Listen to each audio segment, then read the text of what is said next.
my greatest fear in life was waking up and going through the motions. That was my greatest fear, of like living an insignificant life and not accomplishing or not stepping into the greatness that God had called me to.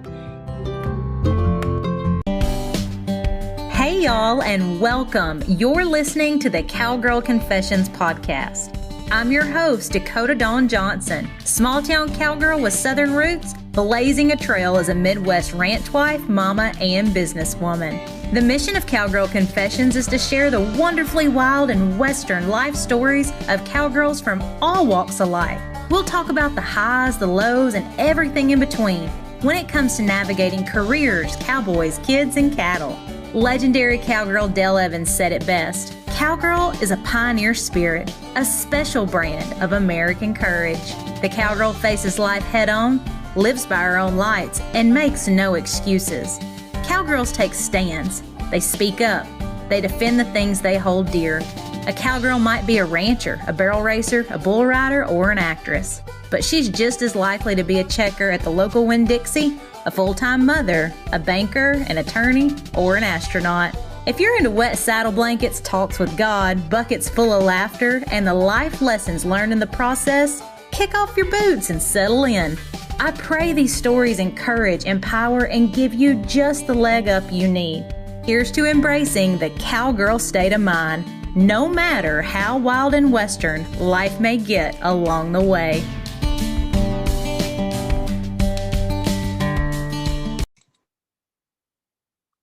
Hi there, friends. Thank you for choosing to spend your time with us today here on the Cowgirl Confessions podcast.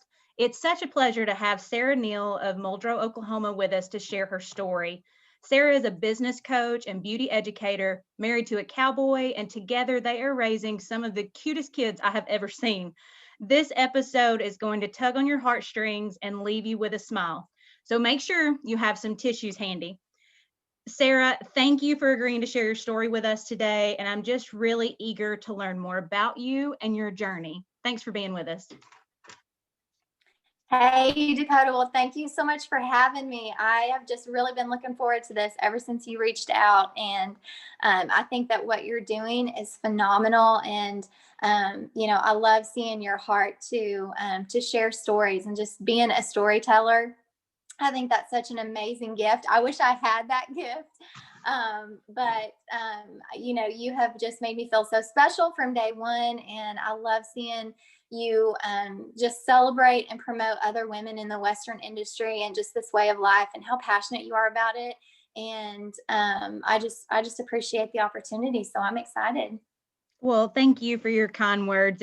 We all need cheerleaders. And that's one thing I've realized through, just this storytelling is that there's lots of cheerleaders out there, and social media and this podcast just give us a way to connect, on a different level. So I guess, Sarah, we'll just kind of get started. If you could just share with us kind of like where you're from and what life looks like for you currently.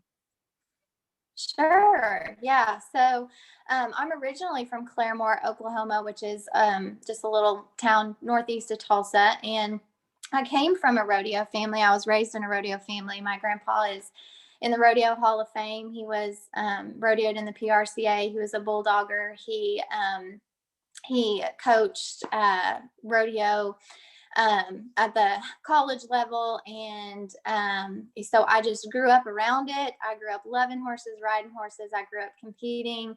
I junior rodeoed for a really long time. And then eventually being from a family of 6 kids, financially, it just wasn't feasible for my parents anymore. And so they made the decision to kind of pull me back a little bit from that. And so I got into a less expensive sport, which was basketball. And so that kind of replaced my passion for rodeo and gave me something, to be passionate about. And I was able to go to college on a scholarship for that.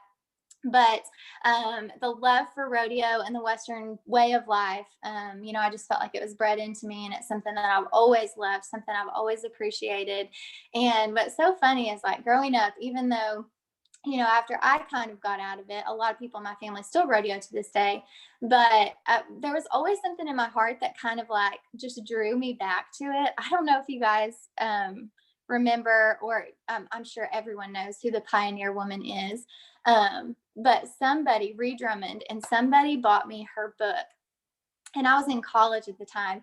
And I remember reading it and just her story of how she fell in love with a cowboy. And I can remember being like, Lord, I got to put this book down, because like my heart, like there was something in my heart that stirred so much. I was like, why do I want this so bad for myself? Like, I just didn't, like, my grandma she would always tell me, she's like, honey, just don't marry a cowboy. Don't marry a cowboy.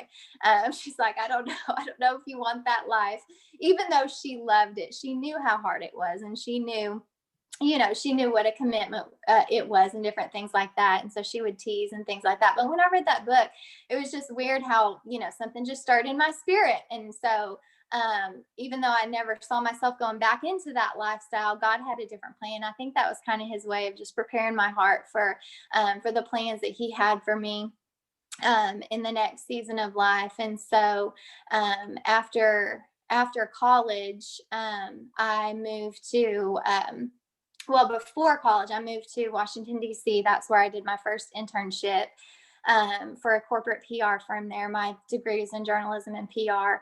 And being in that corporate setting, I always kind of loved politics. And I thought, what a fun way to, mix my career with something that I really enjoy. And honestly, what I saw surprised me. So working at that corporate PR firm, I thought it's so weird, because when you think like, oh, this is what I'm going to do for the rest of my life, this is what I've gone to school for, and you like invest so much time and energy in it, and then you step into it and all of a sudden you're around people who do what you want to do for a living, or what you thought you wanted to do, I was really left disappointed. And there was just different values that I had in my life and different things. I still wanted to get married and be a wife and have kids, and nobody was kind of living that life that was in a position that I would have been working to get. And so I really felt conflicted. I was like, oh, why would I have all these, passions in my heart and these desires, and then get over here and then be like, wait a second, I don't think I want to do this. I don't think this is for me. And so I was really kind of like, I was just kind of in an in-between stage. And so I moved back home and I got another internship locally, and then finished out my degree. And I moved overseas about 6 weeks after I graduated college. And I took a job in South Wales, about 3 hours outside of London. And I loved it. I worked there for 2 years. And it was a really great experience. And then when I came back from that, that's when, probably about 2 years after that, that's when I met Chris. So if you want me to tell the story of how we met, though, that's kind of a good one. Oh my gosh, yes. And I'm just sitting here like mind blown kind of at so many things you said and the experiences you were already having at really such a young age. I mean, the fact that you went to Washington, D.C. and you got to see very early on, even though it put you at a crossroads kind of internally, there's some of us that, you can go half your life working to get in a position that you've always wanted, and then realizing that, like, what a God thing, what a blessing that you got to see that so early on, to where you could be working through those feelings like you just shared. Yeah, exactly. It really was a gift from God. And even working overseas, it was kind of like, I feel like when you're young and you're in your 20s and you're deciding, what am I going to do with my life? And you're trying to just gather up, what do I like? What do I enjoy? What am I good at? You almost feel that pressure of like, the decisions that I make today are going to impact my future. And if you're in that position, you're listening to that today, I just want you to have peace, because I'm going to tell you what, like, you're never going to have it all figured out. And I used to worry, like, I used to think like, oh my gosh, like, why would I go do this here and then do something, like, find out that that's not really what I want. And then and then feel like, oh my gosh, I've wasted my time. But exactly what you said, or maybe I got it wrong, maybe I heard wrong, or maybe, maybe I'm just so confused. But just like what you said, it really was a gift, being able to have that experience. And what's so great is all these experiences that I had that kind of felt like almost like they didn't lead to anywhere. When I look back at my life, I can tell you every single one of those experiences was something that God used to prepare me for where I'm at right now. And even though, in the time you just don't see it and it feels like, oh, this was for nothing, or how much time did I waste, or, those type of things. I think, the cliche thing is people say, hindsight is 2020. But the truth is that God has a plan. And, he says that our footsteps are ordained by him. And so even though I didn't know where those footsteps were leading, God knew. And every step I took out of faith, and every step, every prompt that I led, that I followed through on. And when I was faithful to, the things that he had put in front of me, it just, it's so awesome how he just orchestrated all of it, as preparation for what he was going to launch me into. And so, I hope that encourages somebody, because even in my times now, when I think sometimes like, oh my gosh, I don't have it figured out, or what am I going to do next, or something like that, I always can look back at those times in my life of all the things that God used, just to set me up for where he has me now. So. Absolutely. Reflection, being able to reflect, and see so much, in the rear view, can really help us going forward, with that windshield view. And just thank you so much for sharing, all those pieces of your story that led up to you eventually meeting your husband, Chris. So, yeah. Yeah. So when the first time I met Chris, this would have been, oh my gosh, almost 15 years ago now. But the first time I met him was when I was in college. And my aunt had messaged me. She was on the rodeo committee at one of the rodeos around here in Tahlequah. And she was like, hey, I'm in charge of, the grand entry, and somebody was supposed to be here to set pivots and she can't come. She's like, I need you to come. And I was like, oh my gosh, like, do you know how long since I rode a horse? Like, I don't even know if I can still do it anymore. But I was like, okay, like, all right, this will just be fun. So I grabbed my sister and we went to the rodeo. And it was, it was a good time. And after the rodeo was over, my cousin was like, hey, I'm going to introduce you to this person or whatever. And I was like, okay, because we, like, the rodeo was over. We didn't know what we are going to do. It's a small town. There's nothing to do around there. And so he introduced me to this guy named Chris Neal. And I was like, oh, okay, well, of course, this was at a time in my life where I was definitely, I was kind of in church, but just occasionally. And I was kind of at a place in my life where I was, trying to figure things out, and, wasn't really super firm or established in my faith. I really wasn't living that out. And and of course, Chris wasn't either, but he won the rodeo that night. And my sister and I, we were like, what are we going to do? So we're like, we don't really, we don't have anything to do. So we had our horse trailer there. And, we were just going to stay the night there because Tahlequah was, almost 2 hours from home for us. And he wanted to celebrate. And so literally we're just the last two horse trailers in the parking lot. It's kind of how it ended up. So we started hanging out, and it was just me and my sister and him. And we had too much to drink, but we were just having ourselves a time. Well, we ran out of beer. And so we were like, Chris is like, let's go get more beer. And I was like, oh my gosh, okay.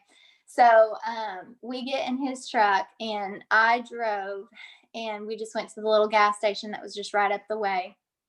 And I don't know how much I can tell of this, but hopefully I don't offend anybody. You share whatever you want to share. Okay. But anyway, my sister and I had to go to the bathroom. So we went to the bathroom, And it was after 2 o'clock in the morning. So in Oklahoma, they wouldn't sell us any beer. And so the next thing I know, Chris walks into the bathroom with a 30-pack underneath his arm that he had went around to the back storage and got in the gas station. And me and my sister are like, oh my gosh. And he just cracks one open. He's like, here you go. And I'm like, okay, first of all, you're in the women's restroom. Second of all, where did you get that beer?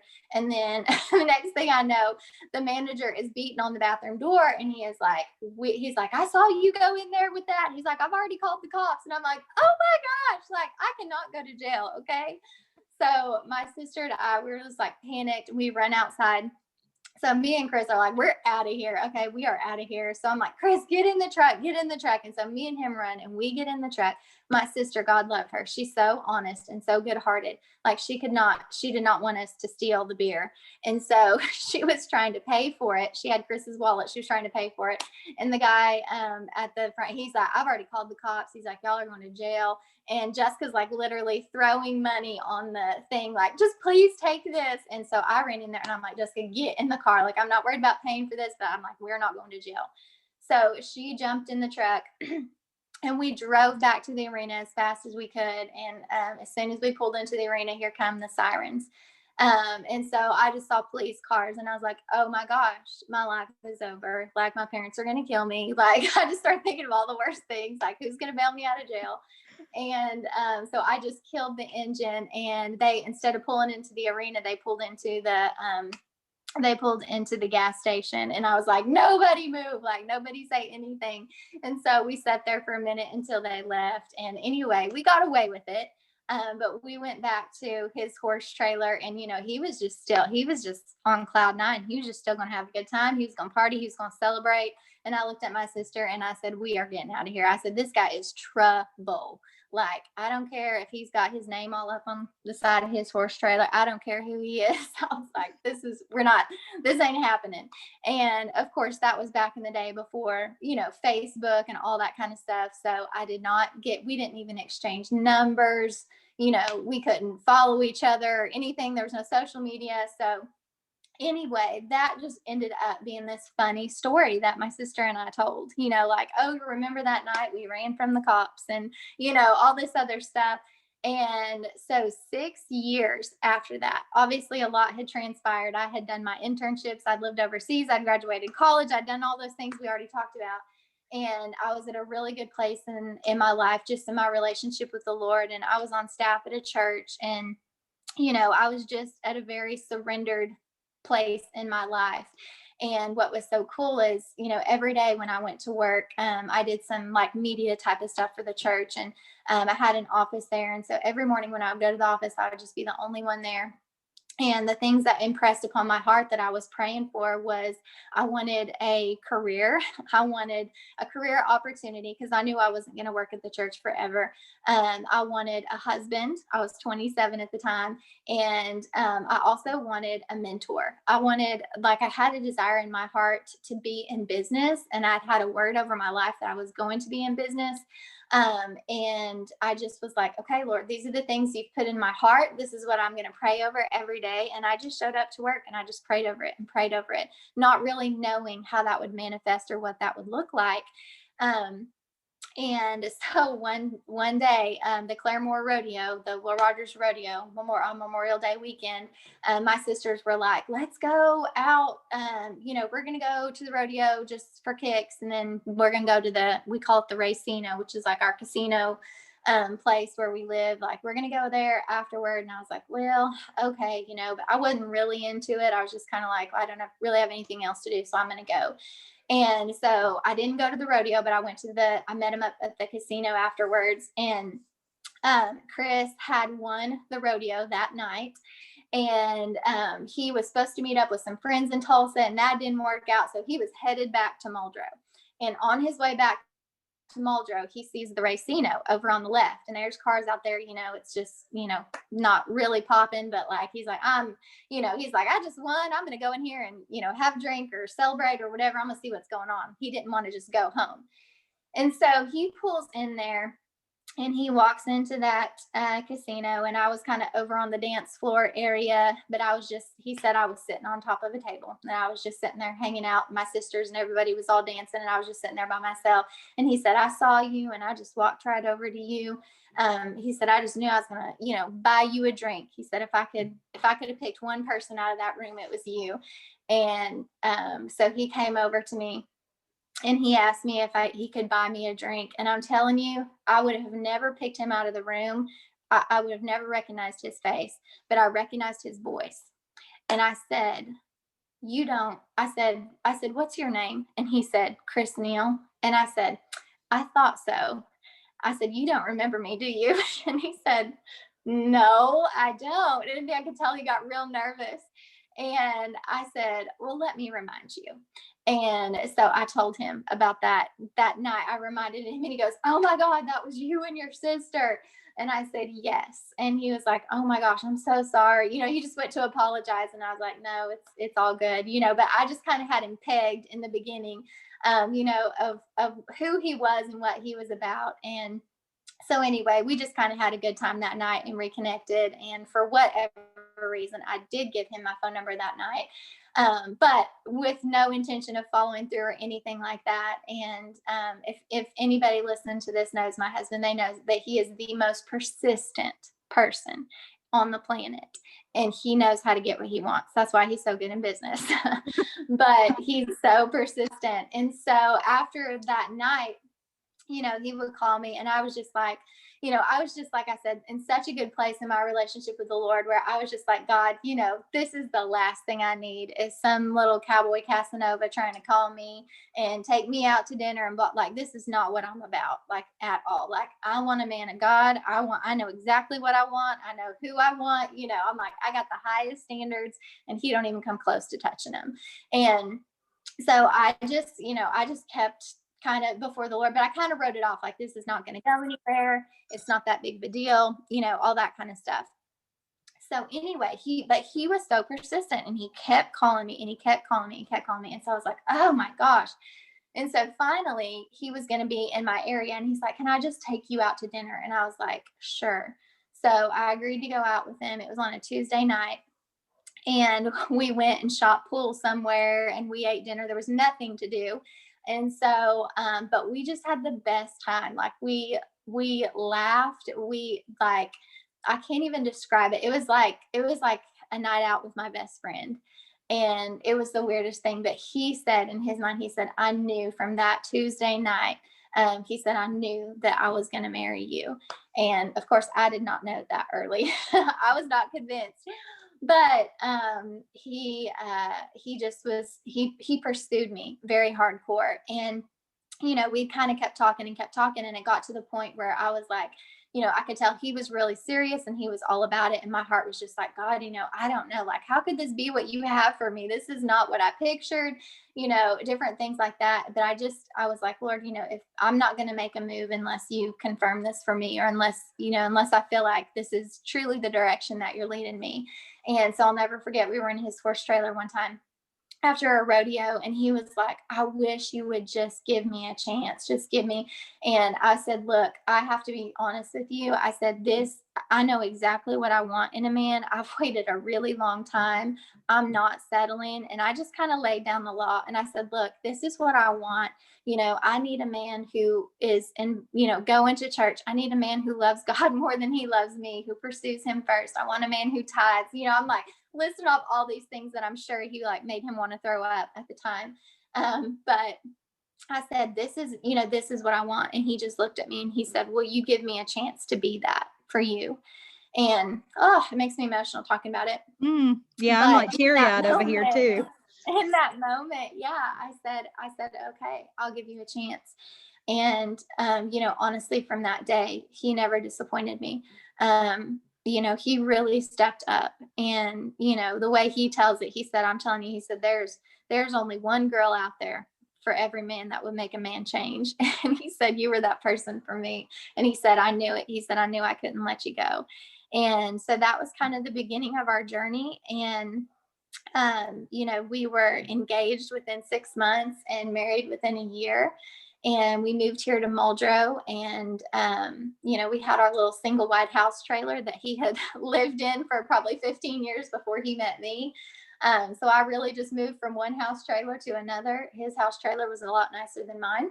So we moved here and started our life with almost nothing. I had my brand new baby business, and he had his, and his was, he had been working on his business for about, I think, about 10 years when I came along. And so it was still in its kind of beginning stages. But, together we just made a commitment that we wanted to honor the Lord with our money and with our businesses. And so, Chris started tithing for the first time in his life. And that was huge. That was huge for his business. And for what, the favor that we saw God pour out on him after making that decision. And we just kind of committed it to the Lord. We did the whole Dave Ramsey thing. And we said, we wrote down all of our debt, 6 figures worth of debt. And we wrote it all down on a piece of paper, and we taped it to the wall in our little house trailer. And we said, we're going to do this. We're going to be faithful, and we're going to live on a budget, and we're going to save our money, and we're going to pay off our debt. And we are going to save up a down payment to build, the home of our dreams. And so that's what we did. And it took us a little over 5 years to do that.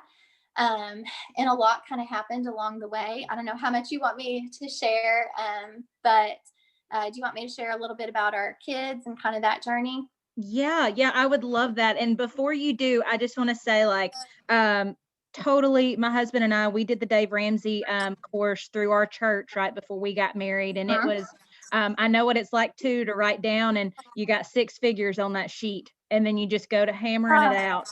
And Yeah. lots of hard conversations have to happen, and you just kind of have to get gritty when you decide what you're going to focus on and budgeting. And it's just like really refreshing to hear that part of your story too, that's so relatable. I feel like not just to myself, but a lot of the listeners, that finances they're a big deal, and just not so much in what you owe, but then also making the choice to say, okay, God, I'm going to tithe, and I'm going to turn this over to you, and it's be a good steward of what you bless me with. And so yeah, I enjoyed hearing that part. All of your story is so interesting. So yeah, just keep going and sharing with us, Sarah. Yeah. Well, and I love that word that you use, stewardship, because, that really is the biggest, such a big piece of the puzzle, whether it's your income, or your time, or your talents that God has given you. Like, we're responsible for stewarding all of those things in a way that honors, God and the call that he puts on our lives. And what's so cool is that when you really do make that commitment, like, oh my gosh, like you will see God show up. That's why, I'm so passionate about tithing, and about, just living financially fit, because growing up, I saw my parents tithe. But my dad was an entrepreneur and building a business. So it wasn't until I was already out of the house that they really saw a major increase in their income and their business and stuff like that. So growing up, my parents were brand new baby believers. But we didn't have a lot, you know what I mean? Like, we kind of we lived paycheck to paycheck. And, there was a lot of things we couldn't afford, and there was a lot of sacrifices that my parents made. And so I had a scarcity mentality about money when I came into our marriage. But it was just really cool to see, how our commitment as a couple, how God honored that. And, so I really would encourage, people, like, there is so much freedom in living debt free, and it is not easy to get there, but my gosh, it's worth it. It's so worth it. So, I'm glad you said that. A little bit about our kids. So, I think it was a year into our marriage, almost 2 years. Chris had just won. He just won the Great Lakes Circuit, and that was really exciting. That was in 2013. And he had the best year of his rodeo career, the year that we got married. And so our first year was just like, it was so magical. It was like this dream life that, I felt like I was living. And I loved that God had brought that part of my past back into my life, really, and that I, had a reason to be back into to the Western culture. And, and it was fun and I enjoyed it. And we traveled all the time. And we just, whenever he wanted to rodeo, that's why I loved my job, is because it was so flexible and I could work, pretty much anywhere. I got to go with him. And so we just traveled the United States and went from rodeo to rodeo and had nothing tying us down. And, we were living the life, and it was so much fun. And that next year, we decided that we wanted to start our family. And so I got pregnant, and I found out that summer. And I waited like almost 3 weeks before I told Chris, because I wanted to surprise him on Father's Day.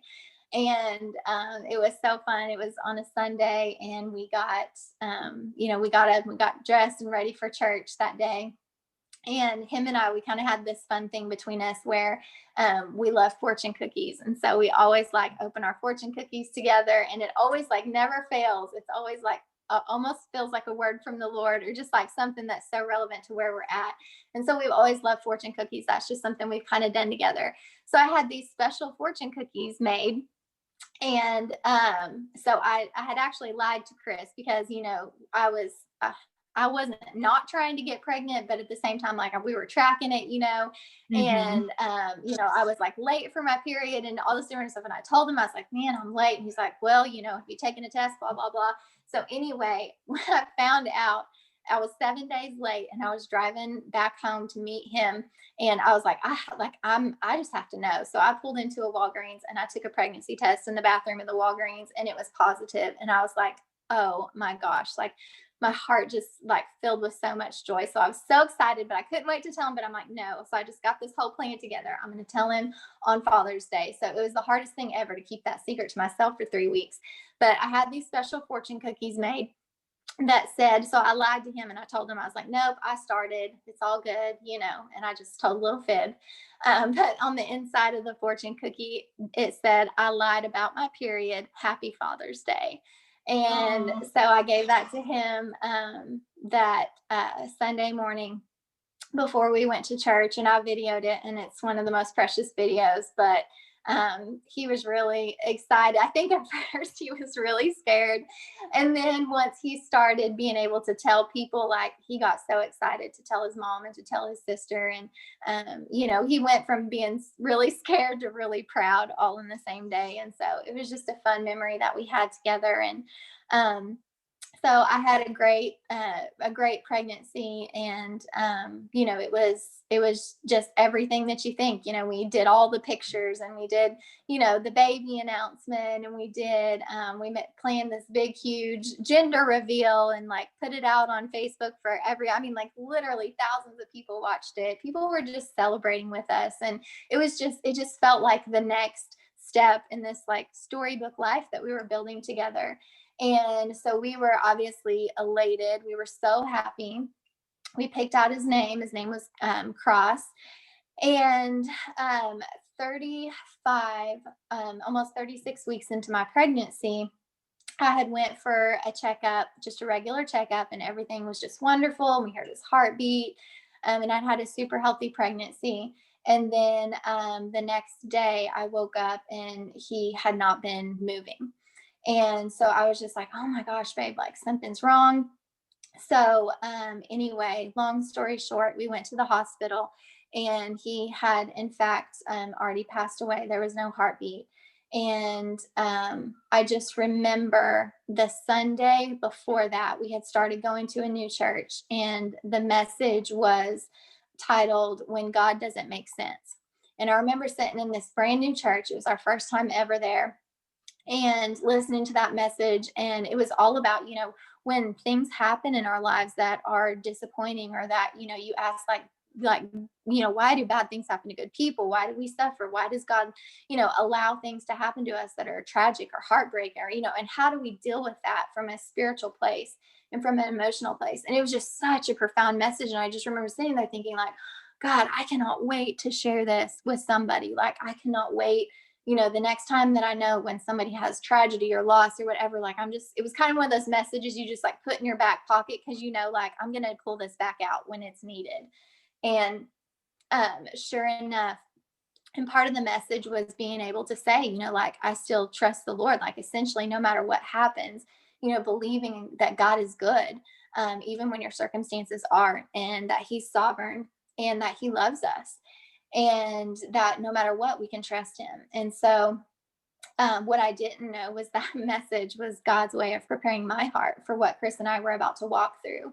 And so when they looked at me, and the doctor she had tears in her eyes, and she said, Sarah, and I said, how sure are you? And she said, 100%. And I looked over at Chris and I said, I still trust God. It was the first words out of my mouth. And it was like, I almost had to hear myself say that to know that I was going to be able to survive what we were about to walk through. And that was on Christmas Eve. And so, or the day before Christmas Eve. And so I delivered him the next day, stillborn, on Christmas Eve. And, obviously it was the worst day of our lives. And, we were blessed to have our family and friends there. But I'll never forget that feeling of, before I delivered, looking over to my left, and you see, I'd never had a baby before, but, I'd done the birthing classes. I had put so much preparation. I'd put so much energy into it. Like, my hopes were so, like, I had no fear of what was going to happen, or that something bad was going to happen. And then it was just like the whole, the rug was like pulled out from under us. And so nothing about that experience was what I had prepared myself for. And so I remember looking over at the empty carrier next to me, where they put the baby after they're delivered, and where they wipe them down and clean them up, and all that kind of stuff, weigh them, take their fingerprints, all that. I just remember looking over there and being like, like, I don't get that. Like, my baby doesn't get that. Like, I didn't know what they were going to do with him. Like, I didn't know what that process was going to look like. It was very emotional, and it was very, just kind of like a hectic feeling. But I just remember looking over there and, realizing that everything that I had expected and planned for, I wasn't going to get to have any of it. It was all going to be different. It was all going to be worse. And, having to leave the hospital without my baby and having to come home, I dreaded it. I dreaded walking through the front doors of our house, where his nursery was painted, where his crib was, where all of his clothes were put away. And I just dreaded that feeling of what that was going to feel like. But at the same time, like, I knew that I was anchored in the Lord.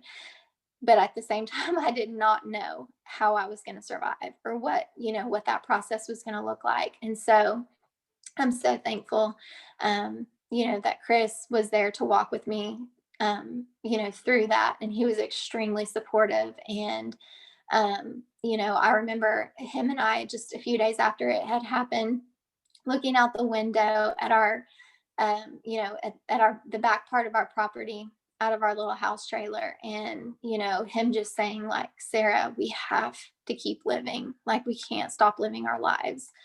And I said, I don't want to stop living. Like, I still want to live. I still want to have hope for the future. I still want, but in your pain, it's hard to sometimes just get stuck there. And so it really was a journey of us, just figuring that out. And luckily 4 months after that happened, I was blessed enough to get pregnant with Savvy. And so it kind of happened really fast. Obviously we were still grieving when that happened.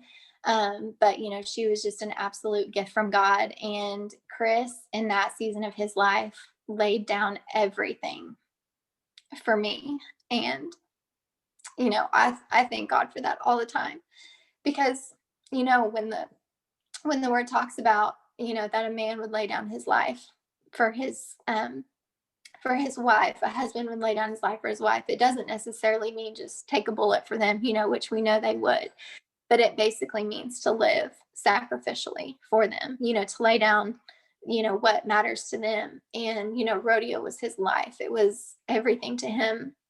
And he never missed a doctor's appointment to this day. I've never taken my children to the doctor by themselves. He has been with me every step. He came to every doctor's appointment, anything that, I could possibly need or want. He just made himself 100% available. I really struggled being alone and being at the house by myself. And so he basically just took a step back from all of that and, just was there for me, just that support. And I know that that was not easy for him. That was a really hard decision. I know it had to be, but I thank God, for giving me that gift and for us, being able to have that part of our story, but for him to be so strong, to be what I needed in that season of life. And so he kind of, when he stepped away from his rodeo career, he obviously was like, I really need to step it up a notch in my business, to provide for my family. And so him stepping away from that, retiring from competing, really allowed him to pour his energy and his focus into building his production company. And so that's what we've done, as a family, simultaneously building mine. And since then, we've had our daughter Savvy, who just turned 4, and our son Steele, who is a year old now. And, it's just been so amazing to see, because one of the prayers that I prayed early on, during our times of loss, I was like, God, don't waste my pain. Please don't waste my pain. Like, if you're going to allow me to walk through something this hard and this awful, like, I want there to be purpose in it. And, it's been so amazing to see how God has used Cross's death to bless other people and to give, me a platform to minister to other people and to talk about, loss and about, just about that pain and those different things and grief.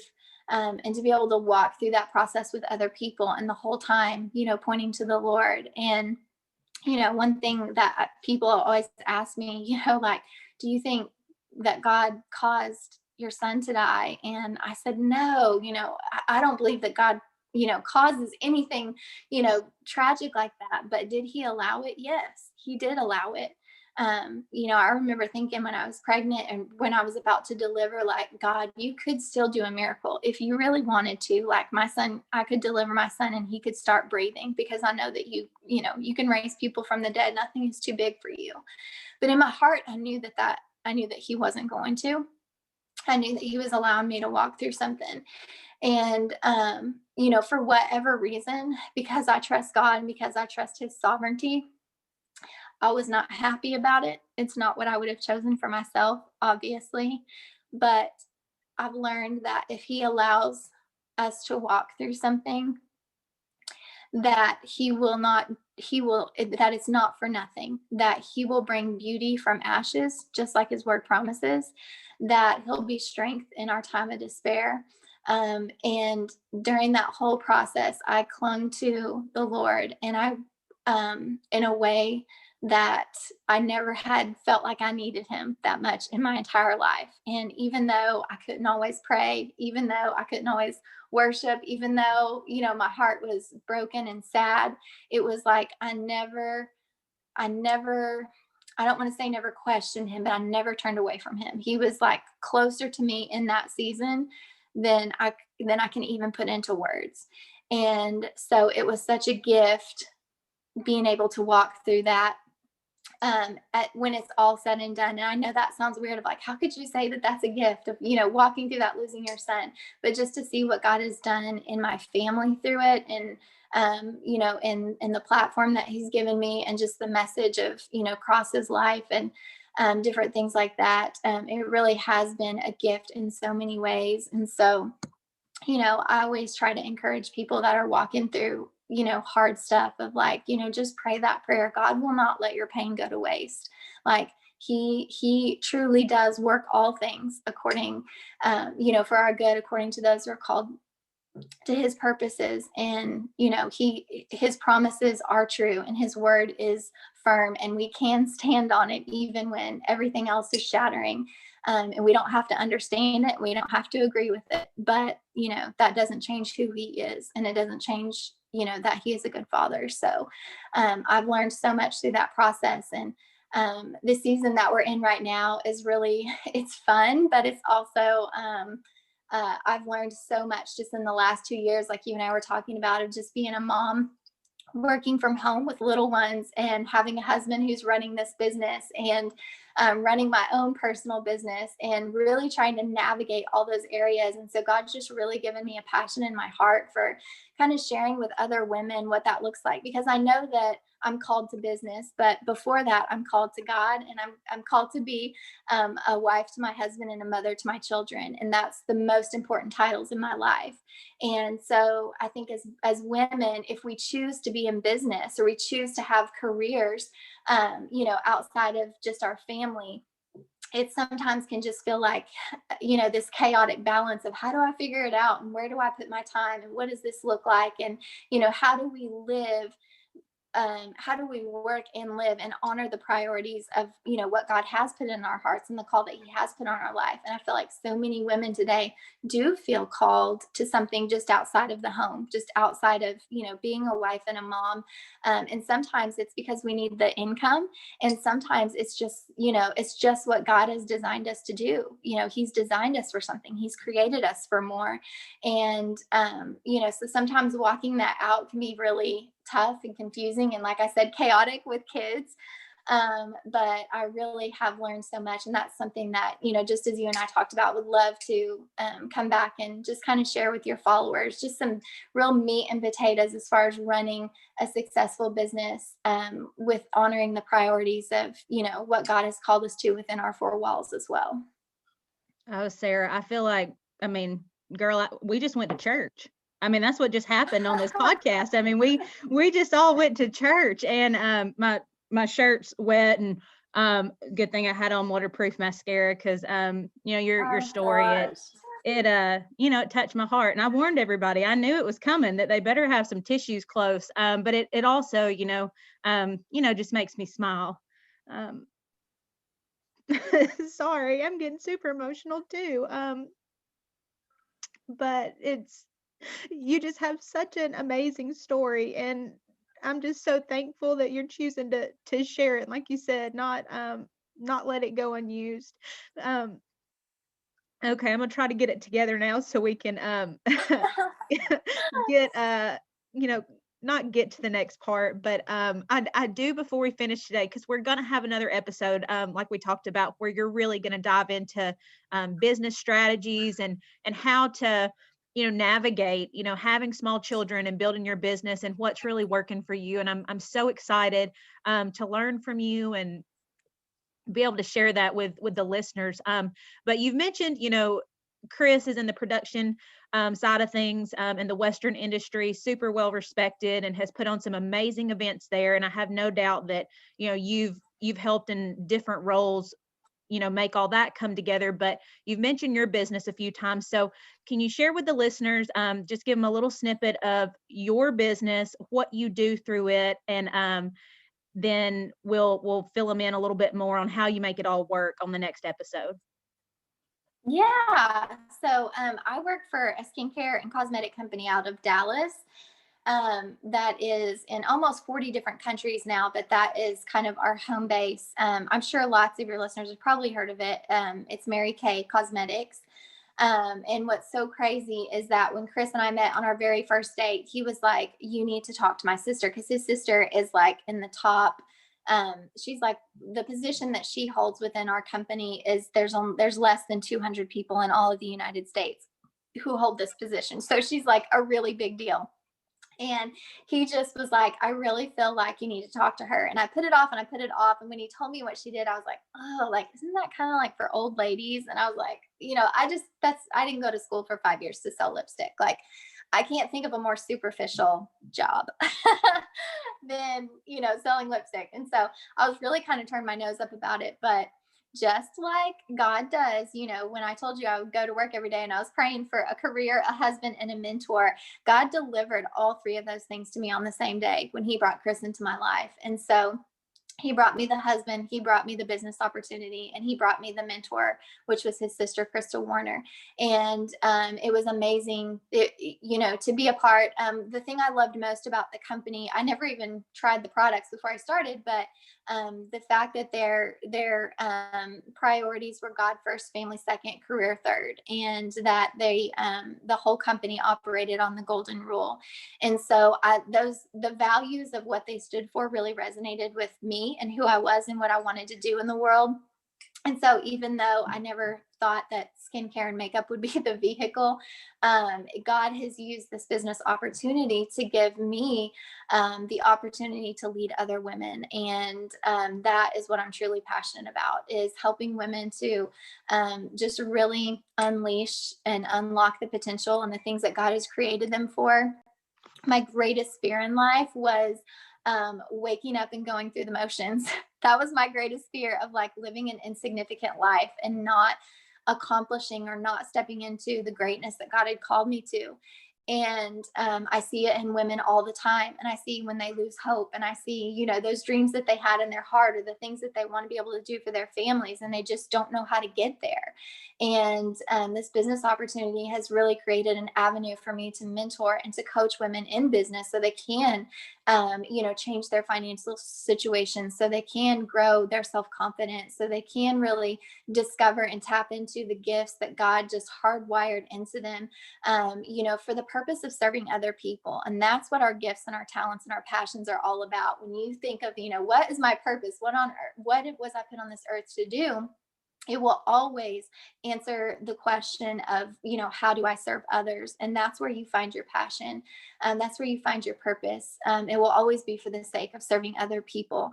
And, because there's nothing more fulfilling. There's nothing that will trip your trigger more than, ministering to people and doing for others and using what God has given you, in that capacity to whatever he's called you. And so that's really what I'm passionate about. That's what I get to do in my business. I've got a few other things in the work that my sisters and I have been working on. We really have a heart for to do some business things together. And so that's why I just love what you're doing. I love the fact that you're encouraging people and you're living by example of, like, you stepping out and saying, hey, I'm going to do this. And the ideas that you have and the vision and just your execution on it is really inspiring. You've inspired me. So thank you for that.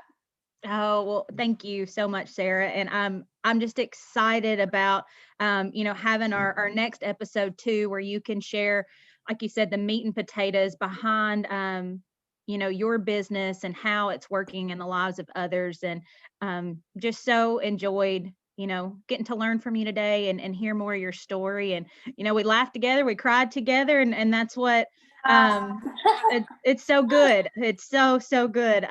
So can you tell everybody, Sarah, where they can go to find you and just follow along?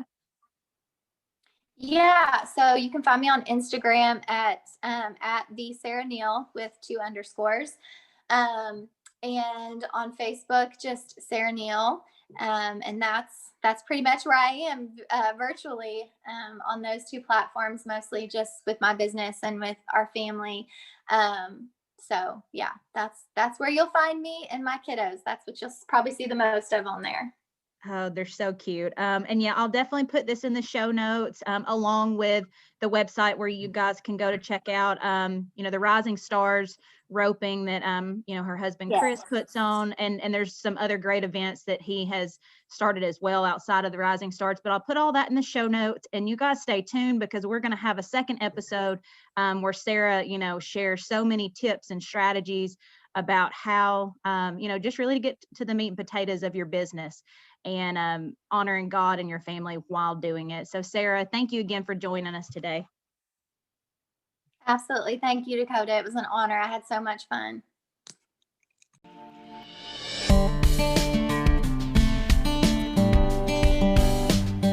Thank you for spending your time with me on the Cowgirl Confessions podcast. I'm so glad y'all stopped by. If you could take a moment to share this episode and tag us on social media, I'd be happier than a cowgirl in a sea of buy one, get one vintage turquoise. Subscribe to make sure you don't miss an episode. New episodes will be released bi-monthly. Please leave us a review if you feel so led by going to iTunes. Your feedback will really help us breed the idea of grabbing life by the horns with a cowgirl state of mind into women across the globe. Some that may have never even had the privilege to throw their leg over a horse, but could most certainly use the cowgirl state of mind while navigating life. Thanks again, y'all. Until next time, keep pursuing your dreams with that all go and no woe mentality. Remember, you're writing a story that's worth saddling up for, sister.